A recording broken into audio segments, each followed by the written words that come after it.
Saliwat, good morning. Mayong aga, no? So, pasalamat gid kita sa Ginoo nga nakabugtaw kita. Kag may bag-ong kabuhi, kusog nga gin pa kamaayos ang Ginoo para sa aton tanan, no? So again, welcome ang presensya sang kada isa sa tubangan sa aton nga Ginoo. So again, please turn your Bibles.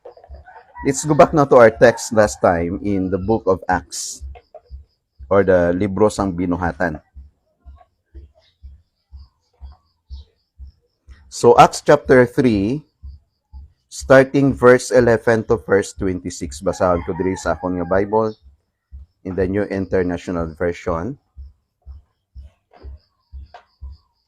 Acts chapter 3, verses 11 to 26. I don't know kung ano nga page sina sa Ilonggo nga Bible.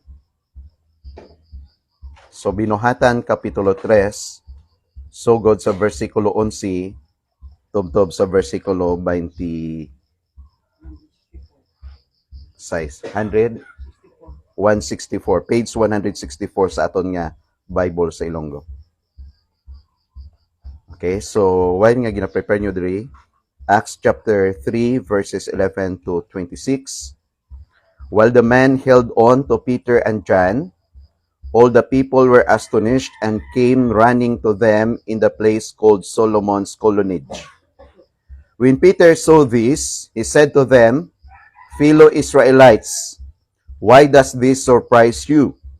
Why do you stare at us as if by our own power or godliness we had made this man walk?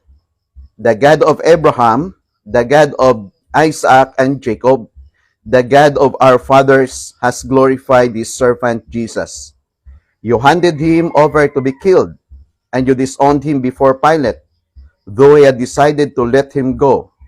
You disowned the holy and the righteous one and asked that a murderer be released to you. You killed the author of life, but God raised him from the dead. We are witnesses of this. By faith in the name of Jesus, this man whom you see and know was made strong. It is Jesus' name and that faith that comes through him that has completely healed him, as you can all see.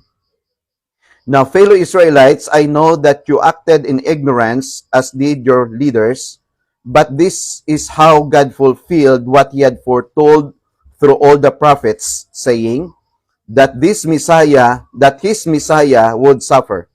Repent then and turn to God, so that your sins may be wiped out, the times of refreshing may come from the Lord, and that he may send the Messiah who has been appointed for you, even Jesus.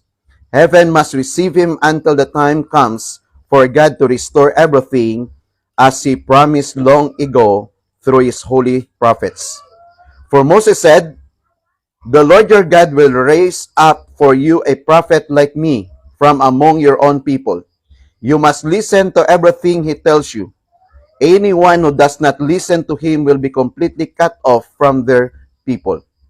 Indeed, beginning with Samuel, all the prophets have spoken have foretold these days, and you are ears of the prophets and of the covenant God made with your fathers. He said to Abraham, "Through your offspring, all peoples on earth will be blessed." Then God raised up his servant. He sent him first to you to bless you by turning each of you from your wicked ways. Let us pray. Labing balaan gamanan nga Dios amon amay sa sining nga aga sa imo balaan nga presensya. Kami liwat nagapalapit sa pagpasalamat kag sa pagdayaw tungod sa imo gid nga padayon nga katutom pag-atipan kag pagbantay sa amon Ginoo sa bilog nga simana. Salamat sa may nga lawas, salamat sang kusog, salamat sang kabuhi. Salamat sang tanan nga mga provisions o God nga amon na agom gikan sa imo. Lord, sa liwat malipayon kami nga nagapasalamat nga sa bilog nga simana. Ginspare nimo ang amon kabuhi kag ang amon pagpangabuhi. Ginpalayo nimo kami sa kadasgasyahanan or katalagman or even Ginoo sa makalalit nga klase sang balatian. Salamat Lord nga ikaw ay nagapabaya kundi matutom ikaw padayon nga nagaatipan sa amon tanan. Salamat sa kasako sang pagpangabuhi, but yet we have still time nga makagather Lord sa sini nga area, makatipon agud padayon nga makatingob sa pagsimba sa imo kag sa pagpangayo sang imo pagbendisyon upod sa pagpamalandong sa imo mapulong. Salamat sa tanan-tanan nga mabutang gigin pahayag nimo para sa amon. Salamat ti Ginoo nga wala ka nagapabaya sa amon. O Dios, sa liwat nagapangayo kami sang kapatawaran sang amon makakulangan, sang amon makasaypanan kag sa mga butang nga hindi nangin ayon sa imo igtululok o Dios nga nahimo namon. Hugasi kami paliog kag tiluoy kami agud mangintakos kami sa nagatubang kami sa imo presensya sa sningaga. Lord, aring imo makanakan, wala ako makabalo sang ila ginatubang kag mga eksperyensya sa pagpangabuhi kag anuman nga mga pagtilaw o problema nga ila ginatubang Ginoo. But bilang imo alagad, ako nagapangamuyo nga padayon ikaw nga mag-minister sa ila kung may mga kinanglanon sila o God, paliog i-provide sila Ginoo according to their needs. Kag kung may mga problema sila, tagai sila sang kaalam sa paghatag sang solusyon sini. Ihatag silang enough nga kusog sa mga responsibilidad nga ila ginatubang sa pagpangabuhi. Tipigi ang ila palangitan-an, ang ila matrabaho, kag bisan pag Ginoo ang ila bugos ganyo panimalay. So Lord, pakamayuwa kami sa sining nga aga sa amon pagtuon. Ari kami Ginoo padayon nga nagatuo in the book of Acts in chapter 3 verses 11 to verse 26. We ask for wisdom, we ask for your guidance agud makita namon Ginoo ang mga matawom nga mga pagtulunan nga amon pagatun-an sa siningation. So pakamayuha kami tanan sa sinigin nga adlaw o Dios. Kag updi bisan pantanan nga mga pastors sa mga kaiglesiyahanan today, O Lord, nga maga-deliver sang imo mapulong sa mga pulpito nga diin sila Ginoo na assign sa pag-proclaim sang imo mga mensahe Ginoo pagi sa ila. So i-bless bisan pang tanan nga mga congregations nga naga-travel, nagasakay sang ilang mga salakyan pakadto sa ilang mga kasimbahanan nga malikaw sila sa katalagman o kon kadisgasyahanan, ka makadabot sila secured o pod nga may malipayon nga magatingob sa imong makanakan kundi sila mga kaiglesiyanan o Ginoo. So sa liwat, ginatugyan ko gid ang amon pagtuon sa siningat aga pagi sa gahom sa ngalan ni Jesus. Amen. So again, good morning, no? So thank you very much kag dalayawon gid ang Ginoo. Padayon nga naga-bless sa aton mga kabuhi kag padayon nga nagapakig-upod sa aton sa tanan nga tion. No, again, I encourage you to open your Bibles again. Ang aton nga teksto is in the book of Acts. Since nga naga-series kita sang libro sang Acts, I believe nga lawig-lawig pa diri ang aton nga journey. So ari kita subong in Acts chapter 3. This is the story of a lame man, no? Nga previously ginstudihan naton ang ini nga person kung paano siya ginayo nga siling sang Bible dira in verses 1 to verse 10. Siling sang Bible sang ini nga tawo ara siya ginabutang sa puwertahan sang ginatawag naton beautiful gate. Naglabay si Peter kag si John that time sang kapunanon at 3 o'clock in the afternoon just to pray inside the temple, no? So siling sang Bible in verse 4, Peter looked straight at this man. Subong man ginimo ni John, and he said, "Look at us." So the man gave them his attention, expecting to get something from them. No, so amo nang gin-record. Then Peter said, "Silver or gold I do not have, but what I do have I give you. In the name of Jesus Christ of Nazareth, walk." No, so that nagsugod ang first miracle nga gin-perform sang apostles ni Jesus Christ. No, katawom diring word ni bala nga, "Silver and gold I do not have, but what I have I give you." No? So this is a challenge for us as parents. Again, hindi ta mahatag ang isa ka bagay nga wala sa aton para sa atong kabataan. No? Hindi ta mahatag sa aton isig kapariyo ang isa ka butang nga wala sa aton posisyon. So in other words, it is hard for a person nga introduce naton si Jesus Christ sa ila kung mismo kita way man gani relasyon kay Jesus Christ, no? So what I have I give you.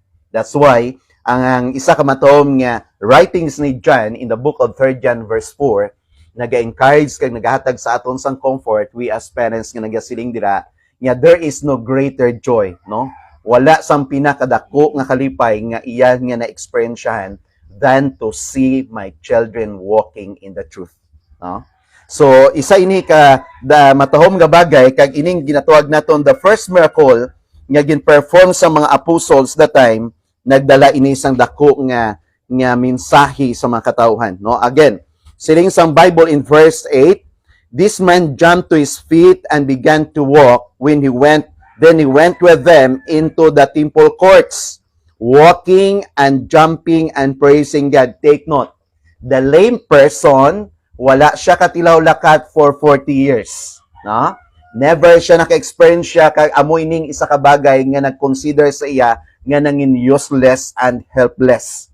So ini nga person, imagine when he received the miracle through the name of Jesus Christ, saying sa Bible, nagtindog siya, naglakat siya, nagdulodalagan siya, and praising God. Wala dira nagpabilin sining sa verse 8.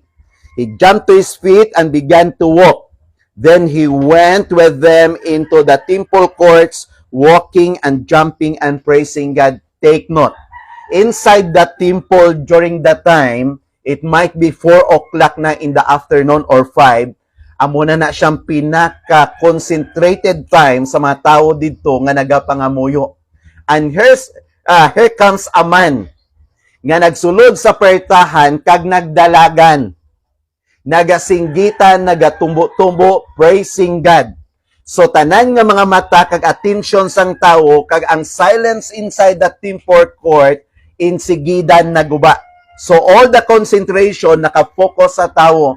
And this man, among the people sa sulod sa temple court, ang may pinakatuod-tuod kag genuine nga pag-worship, isa ka pagsimba sang isa ka beggar nga gin-record sa Bible. No? So siya ang nag-offer. Ang isa ka mga reflection nga ma-learn naton amo ni. Kung ato nga tawo pabalikon mo nga magpungko kung diin siya for 40 years nagkabuhi siya nga nagapungko to beg, sing ganon ta ka, bisan offeran mo to siya iskalibong magbalik magpungko hindi ato sa magpungko. Na? And I believe nga ang mga panapton posible balo ka dyan sa time nila sang una ang mga beggar may mga kunop na sila in order to be identified. So I believe nga ini nga bagay ginbayaan niya na ini kag naglakat siya nga may freedom, may kalipay kag grabe nga experience siya when he encountered the Lord Jesus Christ and Jesus performed a miracle to this man. So ini nga person makita naton that God is not obliged nga ayuhon ang mga tanan nga tawo nga balatianon.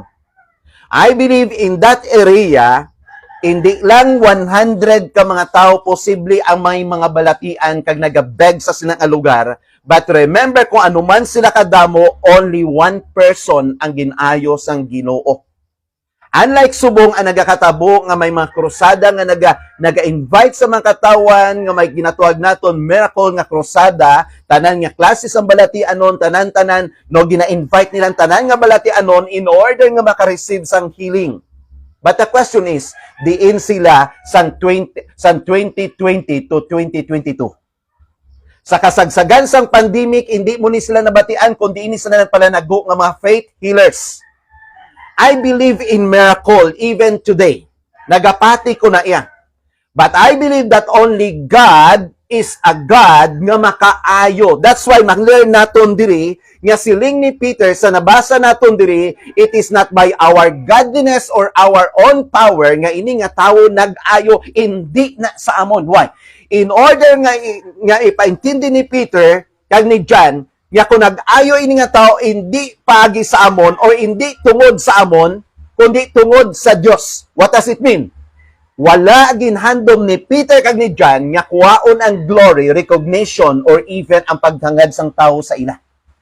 Kundi luyag ni Peter kag ni John nga ang tao magabalik sa iya. In contrast sa versikulo sa Bible amo ni. Before we encounter the lame person, ano si ni Peter kag ni John? Look at us. But after the healing, after the miracle inside the temple courts, tanaw naton ang ginambal diri sa Bible. Okay. Verse 12.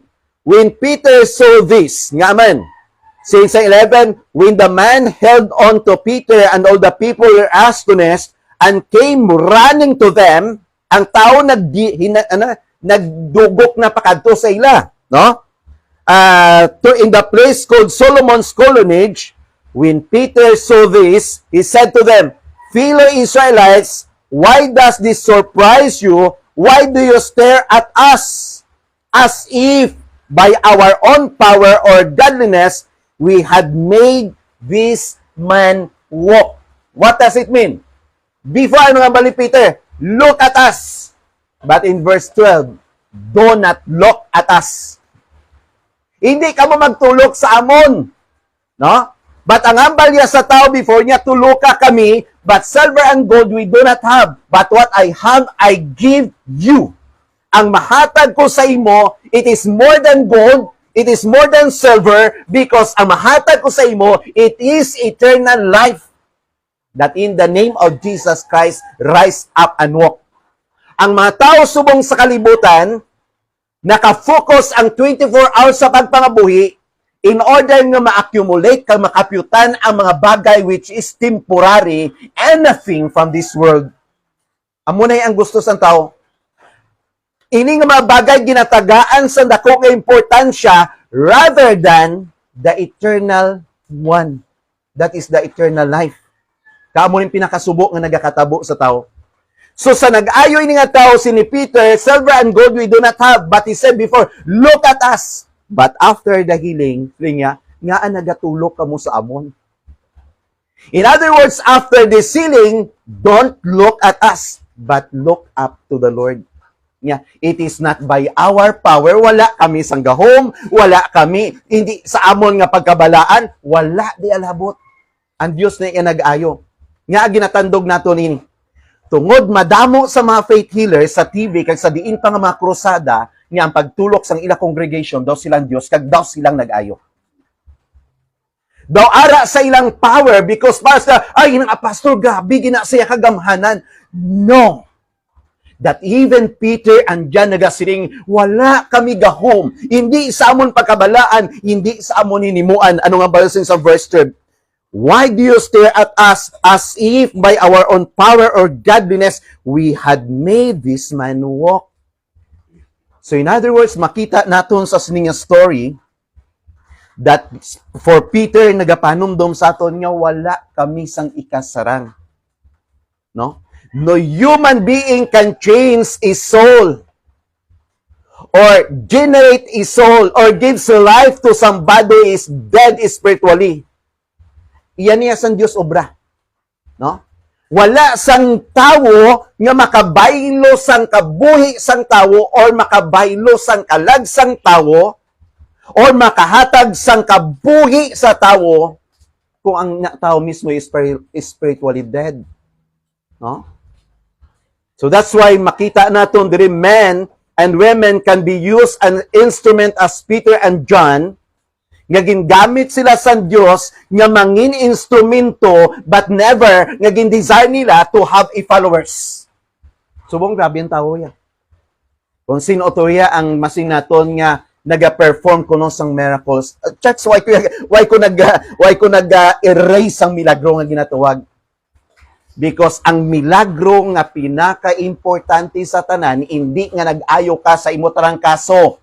Hindi nga nag-ayo ka sa imo masakit. Hindi kung paano ka na-save balin sa pagka-aksidente. Hindi ang milagro kung paano napuno ang imo tambubo. Hindi ang milagro kung paano ka nagdamo sa kwarta. Hindi. Ang milagro nga ginatulok sang Dios nga para sa imo, ang pagbago sang baba mo, ang pagbago sang buhat mo, ang pagbago sang kabuhi mo from dead pakadtos kabuhi nga may kabuhi. Why nga, pastor? Tungod madamo sang tawo, nga kung sa sulod sang simbahan, nagatestimony sa miracles.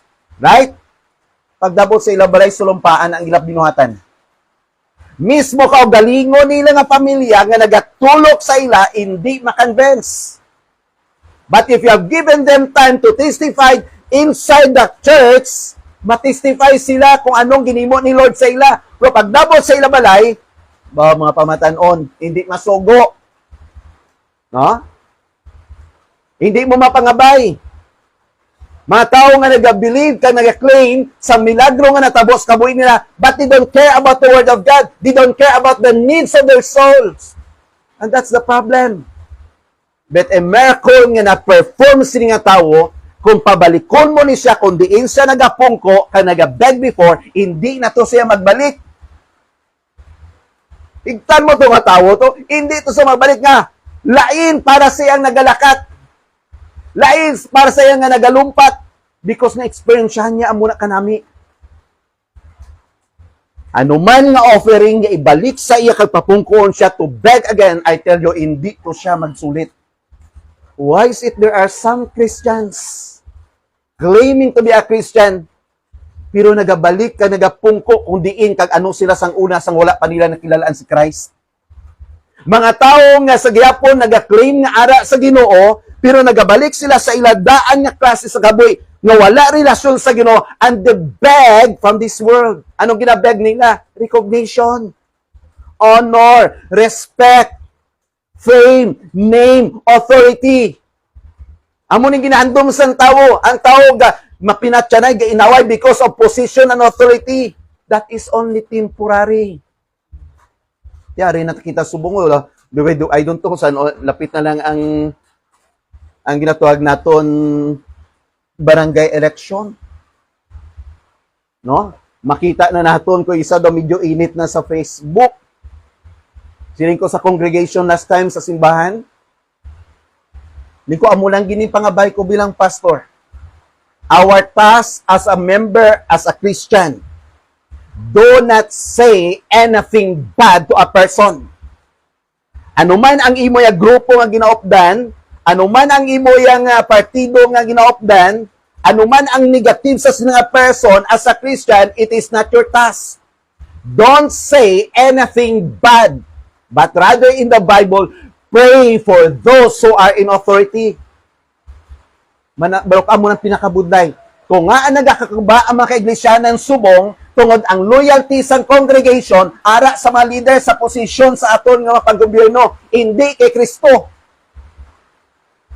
No? Ngaman, dira mo na sila makita kung ang tugtuon nga milagro na tabo sa ila. Kay may mga changes sa ilang mga sungad, may mga changes sa ilang mga pulong. Ano nga ba sa Jesus Christ? Matthew 12, verse 36, remember that in every careless words or foul words, you are accountable before God during the judgment day. And in your words, verse 37, you will be acquitted or you will be condemned. So be careful. Be careful. Ano man kalain sang ina nga person sa position, don't say anything bad. That is not your work. That's the work of the devil when you say bad to a person. Because the devil known as the slanderous person. Ang slanderous person niya, tanani nga negative, wala na positive. So, bisan negative pa na sa, ti pastor ka muning kabuya. You know what is your job? Pray to the Lord. Kay ano man ang yambal mo sa hindi na magbago, pangayua sa Ginoo nga baguhon siya. Balo ko kisa mo nang kulang na itong mga utod mo. No? Amo nang ang ambal ni James, dapat mangin quick to listen and slow to speak. No? Slow to become angry. Nga man, dasig tiyak mo isa maghambal, way tiya gano'ng mamati. Ang danger dira kung way kaya ka pamati, lagbong kagida, hambal ka lang hambal. Amo nang simbala nga, the more the words, the least the meaning. Damo ka gani ginambal, damo man na dasang way pulos. Sumayo na lang na bala nga, hindi ka ginman palambal, but and every time nga maghahambal ka, naghahambal ka with authority and truth. Sang sa tanan nga bura, ka lang nga bura, ba kag isa mamati, magtanan ako sa Facebook, isa ga kasakitan ka. It is okay for the unbelievers to say anything sa ila wall against a person, but it is not okay for the believers to say bad against a person. Why? That even the Old Testament, sa Old Testament, in your words, there is power of life and death. Tuod na siya. Sa courtroom, in that word, the judge will condemn you or acquit you. Damo isang tao sa word lang yan, sa negative kag sa masing naton bias nga tinaga na nagasuffer sa prisuhan nga inosente. Damo ang napatay kagin judge sa kamatayon nga mga inosente because of that word. So that's why sila ni Peter, wala kami yan nagahandom sang honor kag recognition or even followers. Kung may matawagin man nga maga-follow hindi sa amon, but follow the Lord because we are just like them. We also follow the Lord. That's why amo nang pinaka-problem gid nga nagakatabo. Wala tay kasiring nga hindi ko mangin loyal sa nga person because we sa aton pagpangabuhi kinanglan nuntang loyalty man sa aton isig ka pareho. Pero ang point dira bala nga madamo sang tao nga kaya nilang himuon ang tanan nga negative for the sake ng isa ka person. So that's why katawom sang hambal din ni Peter. Why do you stare at us as if by our own power or godliness we had made this man walk? Wala kami. Ang point ni Peter ni John, we are just instruments. Ikaw, instrumento ka. Kung ang isa ka person, asawa mo, bata mo, pamilya mo, abyan mo, nakadangat kay Kristo, hindi na tungod nga may gahom ka, gingamit ka lang ni Lord. So don't claim the honor and recognition. That's why, anong ang balas ng Psalms, ascribe to the Lord the glory that belongs to Him. But sometimes, ginakuha tang glory nga para sa Ginoo. Ay, kung hindi tungod sa akon, okay man na siya, tungod sa imo, nag-arat, nang ginamo na sa. Ang point na tungod sa imo gamit ka ni Lord. So be thankful. Nga at the end of the day, ang kabuhi mo, nakita mo kung anong value because the Lord used you, kag someday, somehow, sing ganon ka ni Lord, well done, thou good and faithful servant. Kaya gingamit ka ni Lord. Or it's either, nga ikaw magabutan tiyon, nga grabe ka tutong kabuhi mo sa outward mga pagpangabuhi, at the end of the day, ang tinaga nga gamit nga mabatian mo is in the book of Matthew 25:13. No? Or 23, I think. No? Ang ambalda ng Jesus Christ, depart from me because I never knew you. Depart from me because I never knew you. Amo nang pinakasakit-sakit nga tinaga mo. Nga ang tao nga very close para sa imo, pag abot sa isa ka location, sing ganon niya ka, ambot away man ko na iya kilala sa iya. Amo nang pinakasakit. Ang tion sang denial sa isa ka tawo nga ginasaligan mo nga malapit sa imo, no? So diri ang question, what made the beggar walk? That is in verse 16. Ano ang ba din sa verse 16?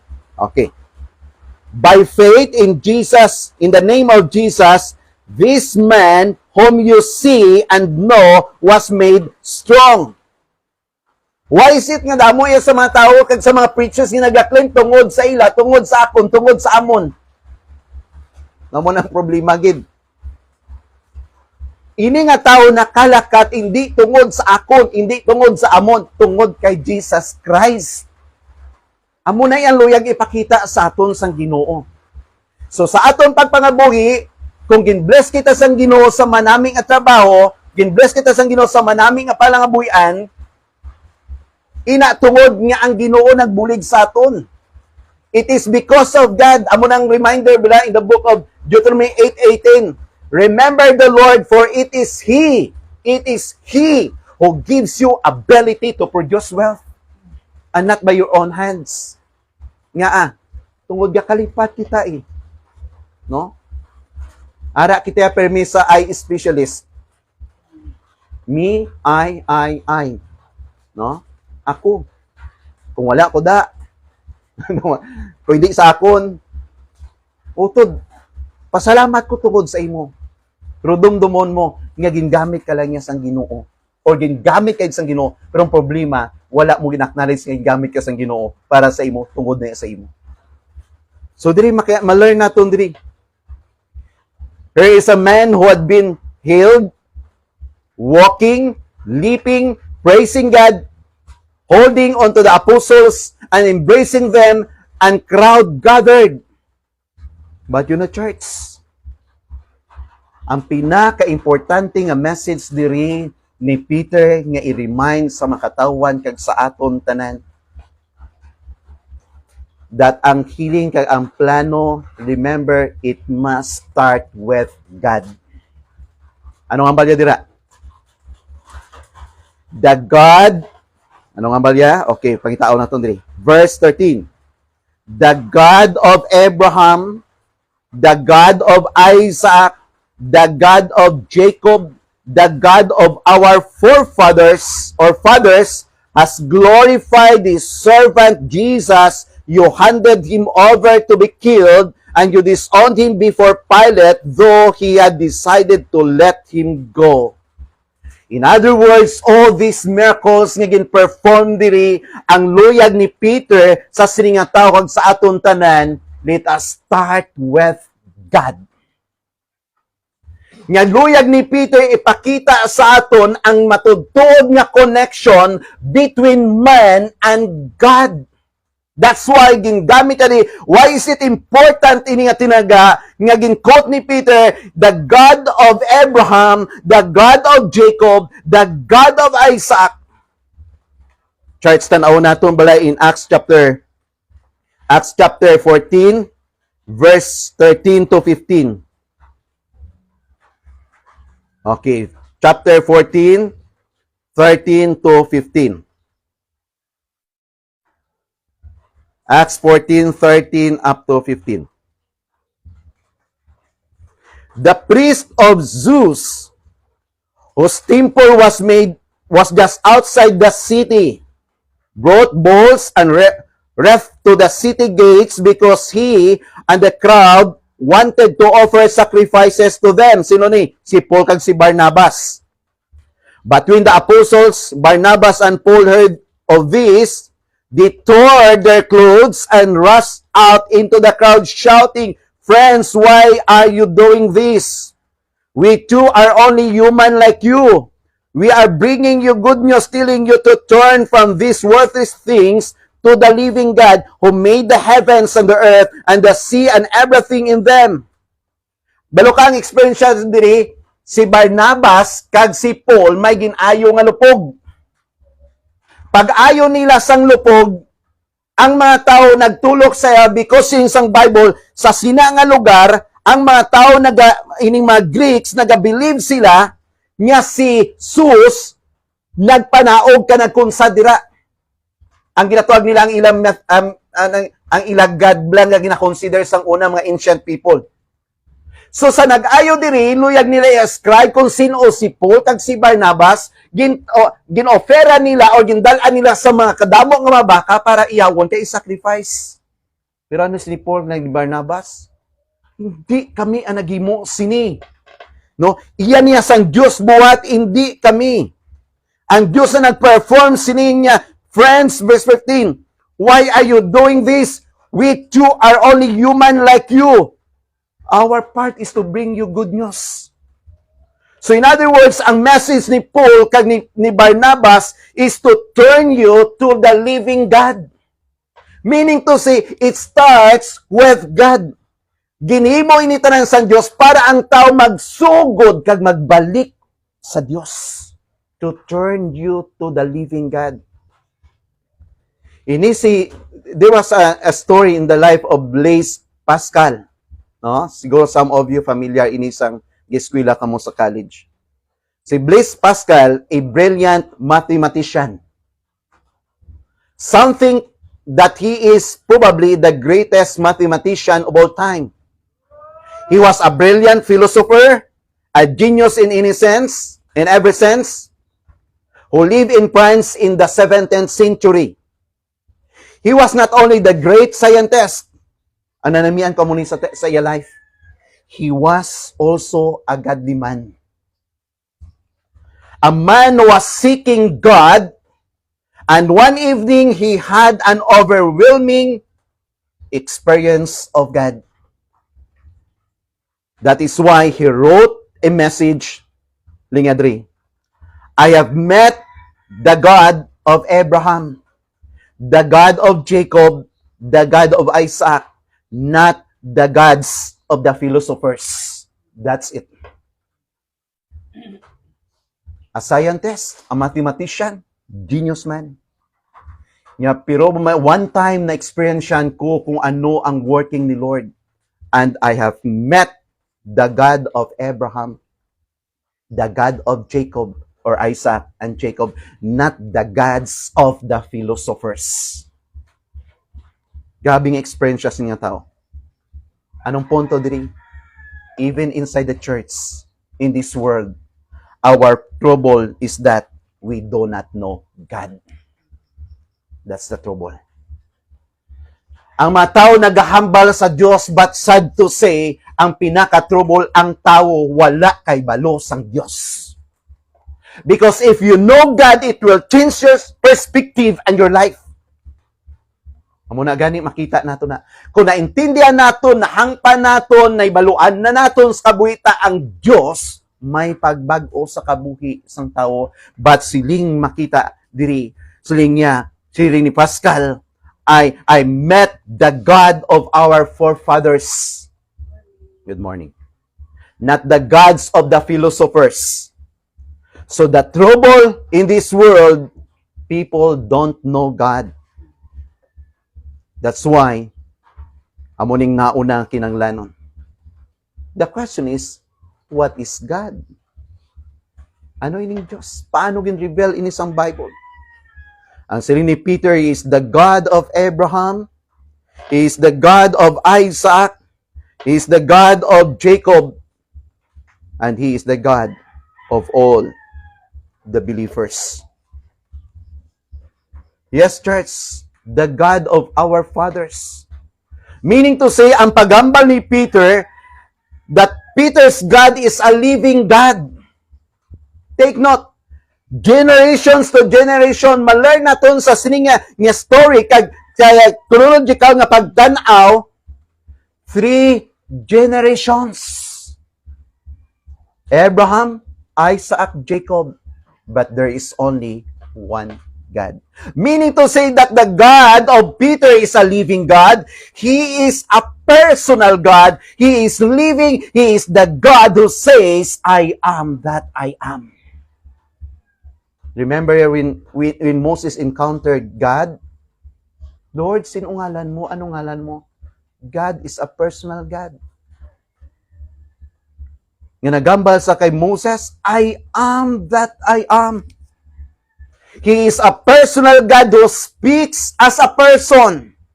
The God of the Bible is the God who created the universe in Genesis 1:1. In the beginning, God created the heavens and the earth. In other words, before the formation of the world, before the creation, sa tanan nga nag-exist sa kalibutan, there was God. Nagsugod ang tanan sa Diyos. Ang problema, wala gyapon nakilalaan sa kalibutan, ina nga Diyos. He is the God who acts, the God who does things, a God who plans, a God who thinks, and a God who orders. But we thank that He is the God who revealed Himself. He is the God who appeared to Abraham when he dwelt in paganism in Ur and of the Chaldees. Ano nga balya kay Abraham? In the book of Genesis chapter 12, Abraham, leave your country. Leave your father household. Because in Ur, during the time, ang lugar sa ng Ur, ang ila dira Diyos, they believe in the moon God. Diyos nila tayo bulan. Isa ka bulan. Pila ka ba katinion nagagwa ang bilog nga bulan. That's why ang God sang Or, may half moon, may word nato na, may lati, no? May full moon, ano pa na mga moon. Because inang lugar ginatuwag naton nga paganism.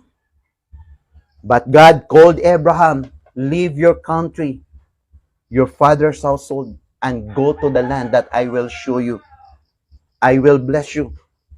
In other words, God spoke to Abraham and called him out. He is the God who reveals Himself. Hindi siya isa ka Diyos nga nangin malayo siya, kag hindi siya naibaluan, kag nagpakita sa tao, but He revealed Himself.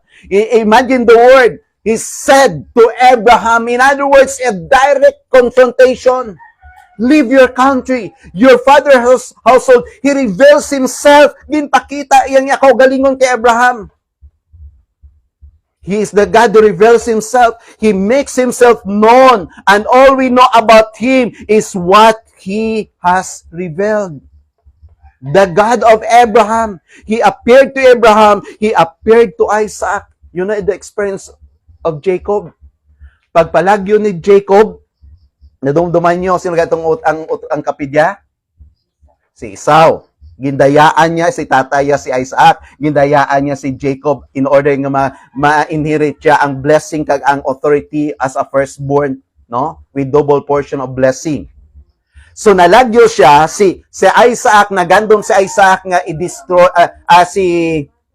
si Esau nga patyon siya ni Esau. So ang ginimo ni Jacob, nagtingwa siya nga makapalagyo tubtob nga nakadabot siya sa isa ka lugar nga pertinas siya kakapoy. Santungang gabi nagigda si Jacob, no? So pagigda dira ni Jacob in the book of Genesis chapter 28, tan-aw naton dira. So natulugan si Jacob santungang gabi, no? So Genesis chapter 28 verse 27 or verse 17 rather. Okay? So siling diri, he was afraid and said, "How awesome is this place nga man." Sa nagtulog si Jacob, may mga vision nga ginpakita through dreams, no? May kung anong gipahayag diri. When Jacob, according to the Bible, basahon naton di ba para makita tang story. In verse 12, he had a dream in which he saw a stairway resting on the earth. Sige, gagda ni siya, no? Away from Esau.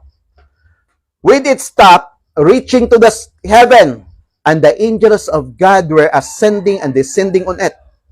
Another verse. There above it stood the Lord, and he said, "I am the Lord, the God of your father Abraham, and the God of Isaac. I will give you and your descendants the land on which you are lying. Your descendants will be like the dust of the earth, and you will spread out the west to the east, to the north, and to the south. All peoples on earth will be blessed through you and your offspring. I am with you, and I will watch over you wherever you go. I will bring you back to this land. I will not leave you until I have done what I have promised to you." Okay, next verse. 16.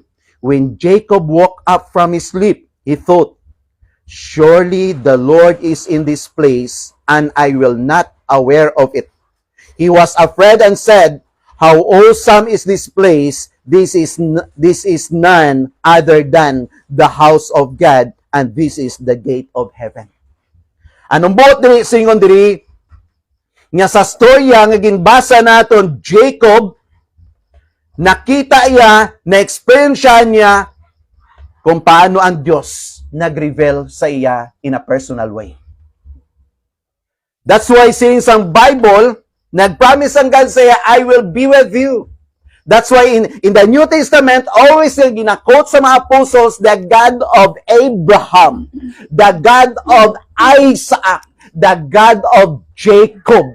This is a faithful God. From generation to the next generation, the same God. Di katahom sang description sining Bible. God had spoken to him. That is the God of the Bible. In His infinite grace and kindness, He draws back the veil and gives us the revelation of Himself. He is the God to whom we can pray. Not only that He is the God who revealed Himself, but He is also the God to whom you can also pray. Ang mga tao nagapangamuyo sa sari-sari ng mga ribulto nga ginbaligya kag ginpaingrisuhan sa ila. Mga bagay nga sa diin gin-create sang isa kakamot sang tawo, apang wala nila gintulok ang isa nga nag-create sang kabuhi nila. Si Oswald Allen nagsulat man sa experience niya, "When all things seems against me to drive me to despair, I know one gate is open, one ear will hear my prayer," and that is God. You can have fellowship and you can have communion with Him. You can address Him. You can listen to Him, the God of Abraham, the God of Isaac, and the God of Jacob. So makita naton nga bisan ano man kataas, ano kadako, ano kabalaan sa Dios, He is the God who is concerned about the state of this nation. That's why ang mga tao sa sining kalibutan, sa ila kabuangan, have rebelled against God and brought chaos down upon themselves. Apang ama tumuluo, we as a church, may minsay kita, nga isugid sila, that God is concerned to them. Amo na gyapon niya nabatyagan sang Ginoo. Nagatulok ang Dios sa pagka-importante sang kalag kag sa importante sang destiny sang tao. That's why in the book of Exodus, there was also a story through the experience of Moses. In chapter 3, verse 6, ano nga ba dira sing sang Bible? Then he said, I am the God of your father, the God of Abraham, the God of Isaac, the God of Jacob. At this Moses hid his face because he was afraid to look at God. Imagine. Anong experience siya diri? Si Moses ara sa back part sang mountain, dala ang sa sinang wilderness. We encountered the burning bush. Ni Moses, sinisang Ginoo siya, hindi magpalapit. Kung magpalapit ka, take off your sandals. Because the ground is a holy ground. Dira nga time na encounters ni Moses ang Ginoo, but honestly wala mag-grasp kag maintindihan ni Moses why nga ang bush nagasiga pero wala nagakasunog. But he heard the voice. He heard God. Kamo ni batian ni Moses. Since in verse 6 nagpalapit siya, Moses hid his face. Why? Because God revealed himself. He introduced himself. I am the God of your fathers. The God of Abraham, the God of Isaac, the God of Jacob. When he heard these words, Moses hid his face. Gaduko siya. I don't know kung paano nato ni i-portray ang reaction ni Moses. Why? Because Moses hid his face because he was afraid to look at God. Nahadlok siya magtulok sa Diyos.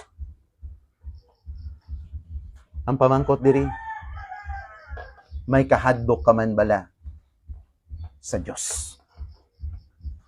Because there are some Christians or even mga katawan unbelievers, why sila mahadlok sa Diyos? Why sila mahadlok sa Diyos nga makaluwas or ang Diyos nga makalaglag sa ila mga kalag? Ano nga ba sa verse 7? The Lord said, I have indeed the misery of my people in Egypt. I have heard them crying out because of their slave drivers. I am concerned about their suffering. So in other words, katahong kung i-apply natin in a personal way, in verse 7, God said, for I know your sorrows. I am concerned your suffering. So meaning to say, God knows your sorrows. And God is concerned about you. Kung hindi ka naintindihan sang tupad balay mo, hindi ka naintindihan sang palibot mo, hindi ka naintindihan sang pamilya mo, or sa mga tao nga ginakonsider mo very close to your heart in times of your suffering, I tell you, sinisang God, I knows your sorrow. Naibaluan ko, and I am concerned to you. No kataon sang ginambal diri, I have heard your crying. I am concerned about you. So that's why hindi kita magbatyag asin wala na kita, wala na paglaom, wala na tao nga nagakare sa ato. No, God said, I heard and I am concerned about you. So para hindi tayo mabatyagan daw nga wala kita, kag daw makaluluoy kita, dumduma, nga Diyos mismo nagsiling, I am concerned. I know your sorrows. No? This is why He gave His only begotten Son. Nakita sang Ginoo ang kahimtangan sa mga tao sa ancient time in the Exodus. Nakita sang Ginoo ang kahimtangan sa mga tao sa subong nga panag-on. That's why more than 2,000 years ago, ining tinaga nga concern nga ginpabatyag sa Dios sa aton, hindi lamang sa tinaga, but He gave His Son, Jesus Christ. That's why nga ginatandog naton diri nga why kita naga-focus sa aton exposition about Jesus, but we are focusing starting from the name or the word God because it starts with God. So that's why ano nga ba dito sa verse 8? So I have come down to rescue them from the hand of the Egyptians, and to bring them up out of the land into a good and spacious land, a land flowing with milk and honey. Tanawa ba lang word diri? I have come down. Ang pamangkot na naog ang Diyos. But He uses Moses and Aaron. But in the Bible, God said, ako mismo manaog kag mag-rescue sa ila. I have come down to rescue them. In other translation, I have come down to deliver them. Yes, God is concerned. Meaning to say that He intervenes, He comes down mismo in a personal way, na naog siya, nagkari siya in the person of His Son, Jesus Christ, because whether we like it or not, the truth is, tanan nga tao nga wala pa sa Ginoo still enslaved by the power of the devil and because of our sins. One time, ma-reflect na-reflect ko even studying the book of Exodus. Ano nga ba ni Moses? Commands ng God kay Moses to confront Pharaoh, let my people go, that they may worship me. Sino ni Pharaoh? No way. Hindi ko sila pagbuyan. Matrabaho na sila, mintras may kabuhi sila. Church, how about your work? Work is a blessing from God. But if you do not have time to worship because of your work, I tell you, you are still enslaved. Ulipon kadyapon, nakagapos kadyapon, you are not free. Bisan pa ano ang profession mo, anong singgitan mo sa kabuhi mo, that you are Christian, you are free. But because of your work, hindi ka nakasimba, I tell you, you are still in bondage. Why? Ano nga ba ni Pharaoh? Hindi ko sila pagbuyan. Hindi ko sila pag-let go just to worship you. Paobrahon ko sila. That's why this is a reminder for us. Work is a gift from God. But the devil pwede makagamit sang work mo nga i-pressure ka agad hindi ka magsimba sa Diyos. Just to let you know, you are still in Egypt. You are in bondage. So be careful. But God delivered you out from the power of the enemy. That's why katawang God is concerned, He intervenes, He comes down. Ano nga ba diri? Let's go back now in the book of Acts, in our text, in Acts chapter 3, verse 25. Sining sang Bible, and you are ears of the prophets, and of the covenant God made with your fathers. He said to Abraham, through your offspring, all peoples on earth will be blessed. You know your purpose? Christian, kabalo ka mo kung anong purpose ni Lord sa kabuhi nyo, sa sining kalibutan, that through you, people will be blessed. Ang question, are you a blessing? Mga tao ba lang nga mga nagatanaw sa kabuhi mo, nagaka-bless sa kabuhi mo? But remember, your purpose is not only to work and work, but your purpose, your life, serve as a blessing to your workplace, in school, in church, at home. That's why amo nang balakan, very clear. You as believers of Christ, you are ears of the prophets. You are the of the covenant God made with your fathers. He said to Abraham, through your offspring, all peoples on earth will be blessed. And that's your purpose. We belong to Abraham. We belong to Christ. Therefore, your life, my life, is also a blessing. Nga magakabuhi ka, nga makasiling, ikaw through me. Ini nga lugar, nga diin ko ginbutang sa Diyos, mag-shine ang kabuhi ko like the stars in heaven. Nga nga tao makakita through me, nga makilalaan nilang Diyos. Kakakon kabuhi, mangin blessing para sa ila. He is the God, take note, that He is the God who has a great plan. He is the God who has a great purpose. The God who has determined to do something about this world, to restore it to the condition nga luyag ya himuon kasubong ginhimo ya before. God has a plan. God has made an agreement, and that is a covenant with men and women. So in Genesis 12 verse 3, He visited Abraham and said, through you, all the people on earth will be blessed. Church, amo lang gina mo. Every Sunday, nagagather kita sa church. But see to it, nga pagwa naton, diin man kita nga area. Remember your purpose. God's purpose in my life. Nga mangin blessing ako para sa iban. Hindi naman tani nga ang kabuhi naton madismayang tao sa Dios nga ginahambal naton. Kunding tao magatulok nga nung hambal ni Jesus Christ, Matthew 5:16.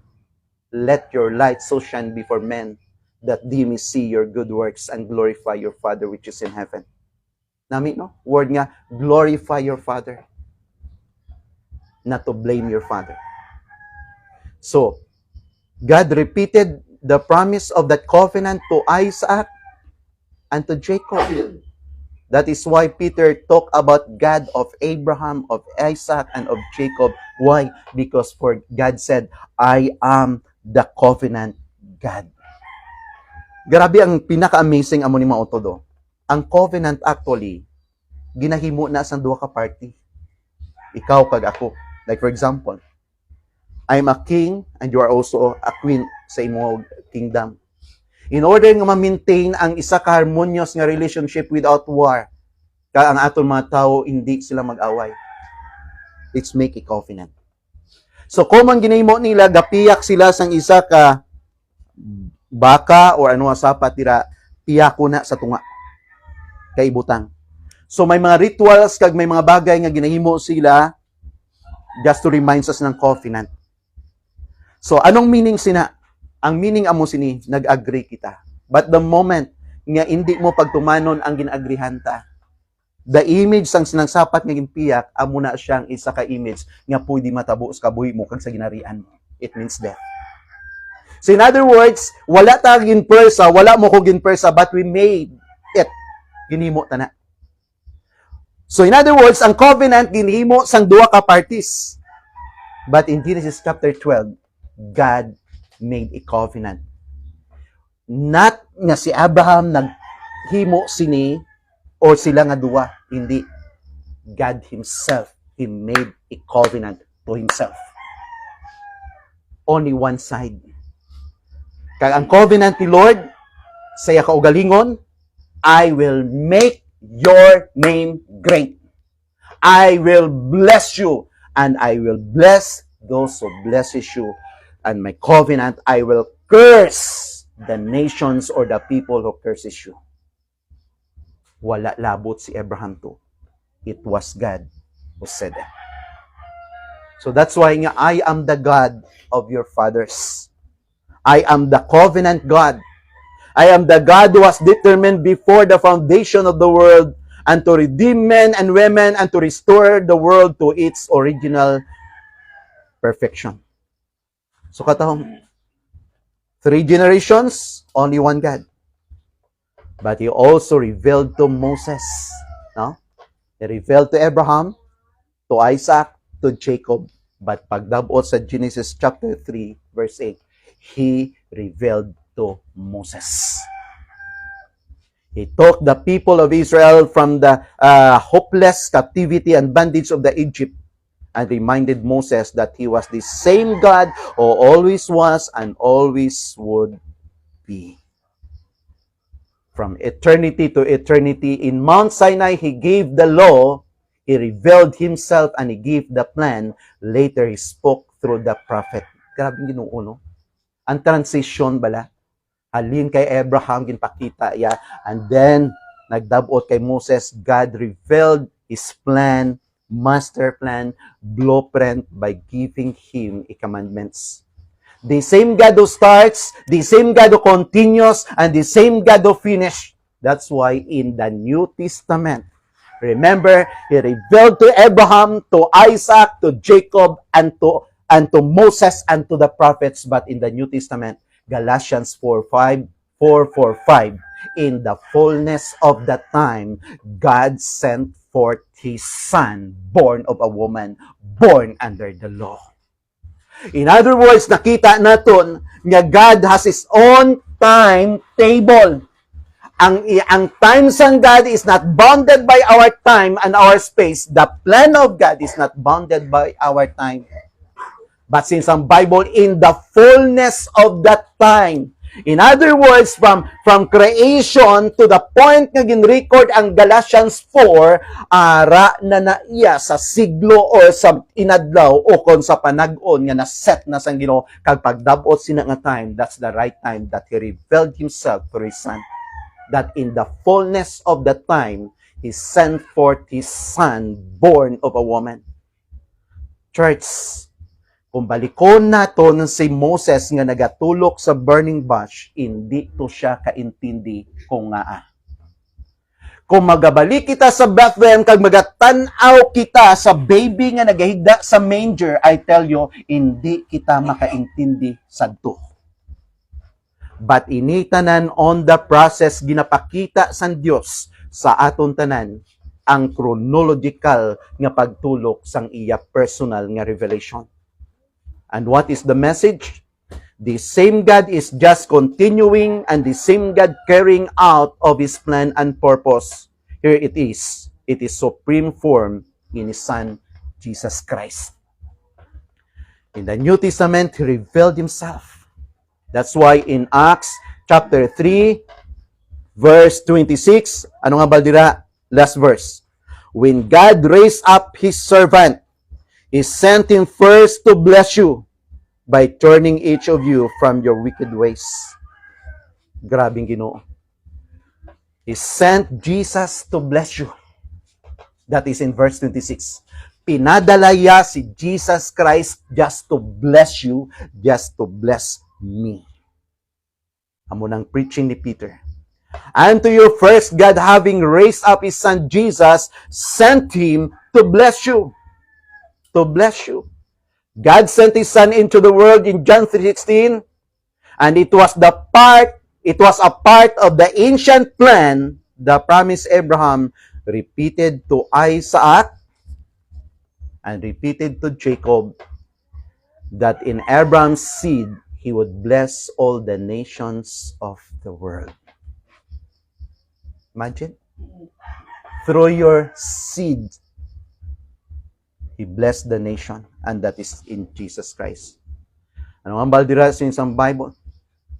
In the book of Acts 2, verse 32, but that son was killed, God has raised this Jesus to life. So the Son ascended into heaven. Take note, ang anak sang Diyos, after the resurrection, siling sang Acts chapter 1, ascended back to heaven. Ang question, had God finished? The answer is no.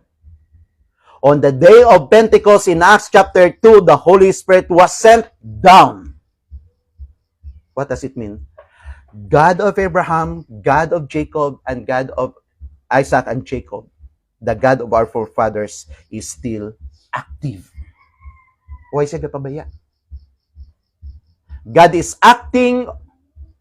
The God of Abraham, Isaac, and Jacob, the same eternal, changeless God, the God who is the Father of lights, who does not change like shifting shadows, James 1:17.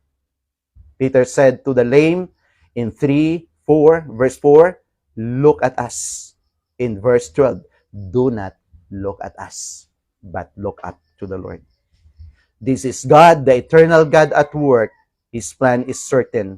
God's plan is sure. Nothing can stop it. Nothing can deflect it from its course. The God who can conquer death in the resurrection will bring His purpose to pass. Kamo ning pinakataho. Nga ang plano sa Diyos wala sa may makahinder. So that's why, church, the question is, do you know God? Our message today, the God of our forefathers, question, do you know God? If you say yes, what is your relationship to Him? Anong relasyon mo sa iya? Remember that in the book of Hebrews 10:31, it is a fearful thing to fall into the hands of the living God. That's why it is very hard thing, fearful thing, nga ang tao nagakabuhi nga wala kakilala sa Diyos, kag wala relasyon sa iya. This covenant-keeping God calls upon you to repent and to turn unto Him, to believe that Jesus of Nazareth, His Son, His only begotten Son, who came into this world to die for you and your sins and to reconcile you to God according to God's plan, God's purpose, and God's covenant. So that's why sa ato na tunaan subong, we tackle the issue that all starts with God. So we thank the Lord because the God in the Old Testament, the God of our forefathers, is the same God who revealed in the New Testament. He is active. He never changed. He is still the same in the book of Hebrews. Yesterday, today, and forever. Kung ano ang in-promise siya, ginatuman niya.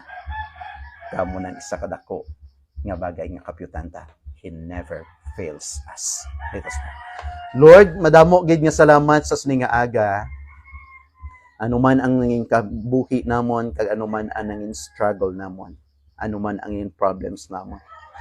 Wala man sa tao nga nakaintindi sa pagkabuhi kag sa amon nanging experience siya.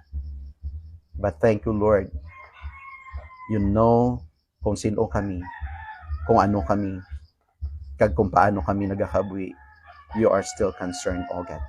So Lord, continue to bless these people nga magapabiling nga magmatutom kag mangin maminatudoon sa pagpangalagad sa imo. Because even from the Old Testament times until now, never nga gin-fail nimo Ginoo, or even wala mo gintuman ang imo nga promises. But Lord, you are a God who made a covenant, kag tungod sa inyong covenant ginhimo mo for our good nga ma-secure ang amon kaugalingon sa amon mga in future. So thank you so much for the message. Thank you, Lord, for the challenge, and thank you, Lord, through the preaching of Peter.